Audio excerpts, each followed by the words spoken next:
Applied mechanics को syllabus and marks distribution को कुरा डिस्कस गर्न गइरहेका छौं। यो सब्जेक्ट टोटल 100 मार्क्स वेटेज भएको सब्जेक्ट हो, जसबाट 20 मार्क्स इन्टरनल एसेसमेन्टबाट आउँछ भने हामीले फाइनल एक्जाममा 80 मार्क्स को लागि एपियर हुनुपर्छ। अब यो सब्जेक्ट जुन इन्जिनियरिङको हरेक ब्रान्चमा पढाइ हुन्छ, सो हरेक ब्रान्चमा पढाइ हुन्छ except electronics and communication engineering. Old course हेर्ने हो भने इलेक्ट्रोनिक्स इन्जिनियरिङमा फर्स्ट सेममा पहिला पढाइ हुन्थ्यो, तर इलेक्ट्रोनिक्स न्यू कोर्स आइसकेपछि इलेक्ट्रोनिक्स एन्ड कम्युनिकेसन भइसकेपछि त्यहाँबाट हटाइएको छ एप्लाइड मेकानिक्सको कोर्स। रेस्ट अफ द ब्रान्चेसमा हामीले फर्स्ट इयरमा पढ्नुपर्ने हुन्छ। सो जसमध्ये सिभिल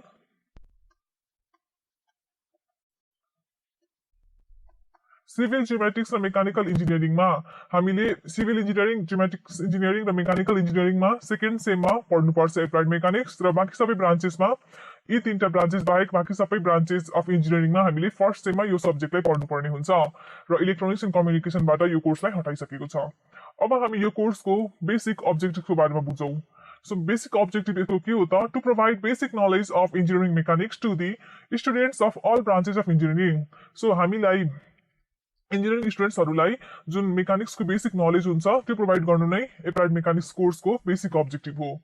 अब हामी यो एप्लाइड मेकानिक्सको सिलेबस र मार्क्स डिस्ट्रिब्युसनतिर जाउँ। सिलेबस हेर्ने हो भने यो सब्जेक्टमा अल टुगेदर 9वटा च्याप्टर्स छन्। यी 9वटा च्याप्टर्स मध्ये च्याप्टर 1 देखि लिएर च्याप्टर 7 सम्मलाई हामी स्ट्याटिक पोर्सन भनेर भन्छौँ, भने च्याप्टर 8 र 9 भनेको डाइनामिक पोर्सन हो। अब स्ट्याटिक पोर्सनमा हामीसँग 7वटा च्याप्टर्स छन्। सो फर्स्ट च्याप्टरमा चाहिँ इन्ट्रोडक्सन। यो इन्ट्रोडक्सनबाट 3 मार्क्सको थ्योरी क्वेसन सोध्ने गरिन्छ। च्याप्टर 2 मा छ basic concept in statics and static equilibrium. So यसबाट सिम्पल न्युमेरिकलहरू सोध्ने गरिन्छ र यसबाट क्वेसन आउँछ लगभग 8 मार्क्स वेटेज जतिको। च्याप्टर 3 मा छ forces acting on particle and rigid body, र यो च्याप्टरबाट 12 मार्क्स जतिको क्वेसन आउने गर्छ। च्याप्टर 4 मा छ centre of gravity, centroid and moment of inertia. यो च्याप्टरबाट हामीलाई calculation of moment of inertia, centroid यस्तै खालको क्वेसनहरू आउने गर्छ। So numerical type of question नै आउँछ यसबाट लगभग 12 मार्क्स जतिको। च्याप्टर 5 मा छ फ्रिक्सन, र यहाँबाट 4 मार्क्स जतिको क्वेसन आउने गर्छ, र त्यो क्वेसन भनेको थ्योरी नै हुन्छ मोस्ट अफ द टाइम्स, तर समटाइम्स न्युमेरिकल पनि आउने गर्छ। च्याप्टर 6 मा छ analysis of beam and frame, र यो भनेको सबसे इम्पोर्टेन्ट च्याप्टर हो एप्लाइड मेकानिक्सको। एक्जामिनेसन पोइन्ट अफ भ्यूले पनि यसबाट 13 मार्क्सको क्वेसन आउँछ, र यो एनालाइसिस अफ बीम एन्ड फ्रेममा हामीलाई जेनरली फ्रेमकै क्वेसन दिने गरिन्छ। सो बेसिकली हामीले यो क्वेसन सल्भ गर्यौँ भने हामीसँग के हुन्छ त 13 मार्क्स ठ्याक्कै हामीले आउँछ। सो यदि हामीलाई पास मात्रै हुन छ भने हामीले यो च्याप्टर 6, च्याप्टर 4, च्याप्टर 7 यो च्याप्टरहरूलाई बेसिकली फोकस गर्नुपर्छ, र यति 3टा च्याप्टर र बाँकी हामीलाई +2 साइन्सबाट पनि धेरै कुराहरू थाहा हुन्छ फिजिक्सबाट। सो त्यति नलेजले पनि हामी च्याप्टर 8 र 9 को क्वेसनहरू सल्भ गर्न सक्छौँ। सो बेसिकली यति च्याप्टरहरू पढ्यो भने हामी एकदमै मजाले पास हुन सक्छौँ। तर राम्रो मार्क्स चाहिएको छ भने हामी सबै च्याप्टरलाई इक्वली नै ध्यान दिएर पढ्नु पर्यो। सो च्याप्टर 7 मा छ एनालाइसिस अफ प्लेन ट्रसेस। यो च्याप्टरबाट 8 मार्क्सको क्वेसन सोध्ने गरिन्छ। यसबाट जेनरली ट्रसको एनालाइसिस गर्नुपर्ने हुन्छ, र यदि हामीलाई फ्रेमको एनालाइसिस राम्रोसँग बुझेको छौँ भने ट्रस हामी पनि एकदमै इजिली बुझ्न सक्छौँ। सो ट्रसमा पनि हामीसँग बेसिकली 2टा टाइप मात्रै क्वेसन सोध्ने गरिन्छ। सो यसको पनि कन्सेप्ट हामीले बुझ्यौँ भने हामी एकदम इजिली सल्भ गर्न सक्छौँ। सो च्याप्टर 6, च्याप्टर 7, च्याप्टर 4 भनेको बेसिक च्याप्टरहरू भयो, जुन कि हामीलाई पास मात्रै हुन छ भने हामीले जस्ट पढ्यौँ भने हामी एकदम इजिली पास हुन सक्छौँ। यसपछि आउँ हामी डाइनामिक्स पोर्सनमा। डाइनामिक्स पोर्सनमा हामीसँग 2टा च्याप्टर्सहरू छन्। एउटा छ kinematics of particle and rigid body, जसबाट 10 मार्क्सको क्वेसन सोध्ने गरिन्छ, र च्याप्टर 9 मा छ kinetics of particles and rigid body considering force and acceleration, र यसबाट पनि 10 मार्क्सको क्वेसन सोध्ने गरिन्छ। सो यसरी मार्क्सहरू डिस्ट्रिब्युट गरिएको हुन्छ, र यो थियो हाम्रो सिलेबस र मार्क्स डिस्ट्रिब्युसनको गइरहेका छौँ। यो च्याप्टरबाट एक्जाममा 3 मार्क्सको थ्योरी क्वेसन सोध्ने गरिन्छ। अब यो च्याप्टरमा हामीले कन्टेन्ट वाइज पढ्नुपर्ने टपिकहरू यस प्रकार छन्। 1.1 मा छ definitions and scope of applied mechanics. 1.2 मा छ concept of rigid and deform bodies.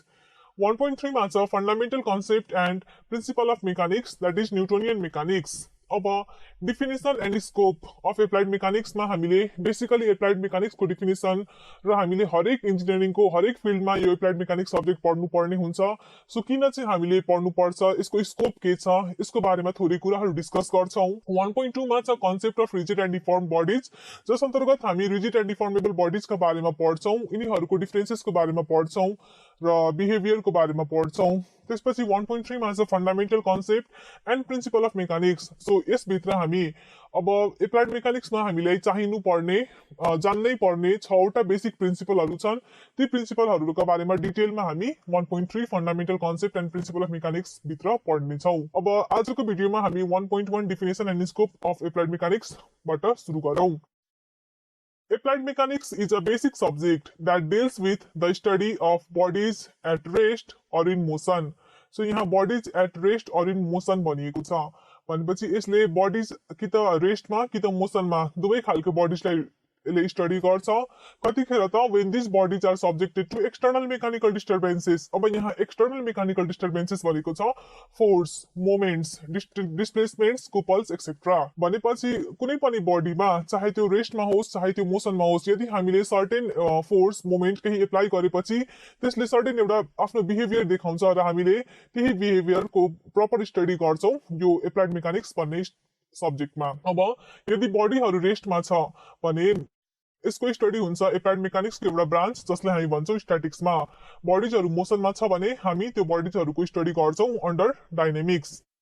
Dynamics हामी च्याप्टर 8 र च्याप्टर 9 मा पढ्नेछौँ। स्ट्याटिक्स भनेको हाम्रो अपकमिङ च्याप्टर 2, 3, 4, 5, 6 सबै हाम्रो स्ट्याटिक्स भित्र पढ्ने गर्छ। अब डाइनेमिक्स भित्र पनि हामीसँग दुईटा ब्रान्च छ, काइनेमेटिक्स र काइनेटिक्स। अब यदि हामीले यो फोर्स मोमेन्ट डिस्प्लेसमेन्टहरूले गर्दाखेरि जुन बडिज मोसनमा आएको छ त्यो फोर्सेसहरूलाई कन्सिडर नगरिकन मात्रै खालि पार्टिकलको जुन मोसनलाई मात्रै स्टडी गर्यो भने त्यो भयो हाम्रो काइनेमेटिक्स। र यदि हामीले फोर्सेसहरूको पनि एनालाइज गरेर मोसनलाई स्टडी गर्यो भने त्यो भयो हाम्रो काइनेटिक्स ब्रान्च। सो यो थियो हाम्रो केही डेफिनेसनका बारेमा र अब हामी एप्लाइड मेकानिक्सका स्कोपको बारेमा थोरै कुराहरू जानौँ। So in this course we will study rigid body mechanics. हामी यो कोर्समा रिजिड बडी मेकानिक्स पढ्नेछौँ। अब रिजिड बडीको बारेमा हामी अपकमिङ भिडियोमा डिटेलमा बुझ्नेछौँ। So which is prerequisite for the study of fluid mechanics and mechanics of deformable body. अब हामीले एप्लाइड मेकानिक्समा बेसिकली रिजिड बडी मेकानिक्स पढ्छौँ र यो नलेज हामीले जुन गेन गरेका हुन्छौँ यो हामीले कहाँ काम लाग्छ त हामीलाई फ्लुइड मेकानिक्स पढ्दाखेरि काम लाग्छ अथवा मेकानिक्स अफ डिफर्मेबल बडी यी सब्जेक्टहरू पढ्दाखेरि काम लाग्छ। भन्नुको अर्थ एप्लाइड मेकानिक्स के हो त यो हाम्रो फाउन्डेसन हो for other engineering subject for most engineering sciences. अब हामीले एप्लाइड मेकानिक्सको नलेज गेन नगरिकन यदि fluid mechanics mechanics of deformable body पढ्न गयो भने हामी केही पनि बुझ्दैनौँ। तर हामीसँग राम्रो नलेज छ, हामीले राम्रोसँग एप्लाइड मेकानिक्स पढेका छौँ बुझेका छौँ भने हामीलाई एकदमै सजिलो हुन्छ ती सब्जेक्टहरू पनि पढ्नको लागि। त्यसपछि the knowledge gained after learning mechanics can be applied in designing and carrying out analysis of many types of structural member. अब स्ट्रक्चरल मेम्बरको एनालाइसिस र डिजाइन गर्नको लागि काम लाग्नु भन्नुको अर्थ हो यो यसले एप्लाइड मेकानिक्सको एप्लिकेसन इन सिभिल इन्जिनियरिङलाई इलिस्ट्रेट गर्दैछ। त्यसै गरी in designing and analysis of mechanical component भनेको मेकानिकल इन्जिनियरिङ पढ्दाखेरि किन एप्लाइड मेकानिक्स पढ्नुपर्ने हुन्छ यसको बारेमा यसले केही भन्दैछ। त्यसै गरी इलेक्ट्रिकल डिभाइसेसको एनालाइसिस र डिजाइन गर्दाखेरि पनि एप्लाइड मेकानिक्सको नलेज काम लाग्छ भनेपछि इलेक्ट्रिकल इन्जिनियरिङ इलेक्ट्रोनिक्स इन्जिनियरिङहरूमा पनि हामीले एप्लाइड मेकानिक्स पढ्नुपर्ने हुन्छ। सो त्यो फिल्डहरूमा एप्लाइड मेकानिक्सको एप्लिकेसन यसले इलिस्ट्रेट गर्दैछ। सो यसरी हामीले डिफ्रेन्ट फिल्डमा डिफ्रेन्ट मेम्बर्सहरू डिफ्रेन्ट कम्पोनेन्टहरू डिभाइसेसहरू एनालाइसिस गर्नको लागि डिजाइन गर्नको लागि के एप्लाइड मेकानिक्सको नलेज गेन गर्नुपर्ने हुन्छ र यही कुराले स्कोप अफ एप्लाइड मेकानिक्सलाई इलिस्ट्रेट गर्छ। सो यो थियो हाम्रो definition and scope of applied mechanics जुन कि हाम्रो च्याप्टर 1 को फर्स्ट पार्ट थियो। अब अपकमिङ भिडियोमा हामी 1.2 concept of rigid and deformable बडिजको बारेमा पढ्नेछौँ र यसरी नै यो च्याप्टर 1 इन्ट्रोडक्सन अफ एप्लाइड मेकानिक्सलाई कन्टिन्यू गर्नेछौँ। Thank you.